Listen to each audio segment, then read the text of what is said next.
செஞ்சாந்து குழம்பெடுத்து தீட்டி வைத்த சித்திரமே தென்பாண்டி கடல் குளித்து கொண்டு வந்த முத்தினமே தொட்டாலும் கை மணக்கும் தென்பழனி சந்தனமே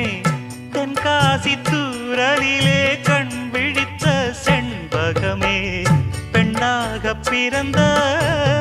பல்லாக்கு நீயோ ஈரேழு உலகில் ஈடாக யாரோ நெஞ்சோடு கூடு கட்டி கூவும் குயிலோ பாத கொலுசு பாட்டு பாடி வரும்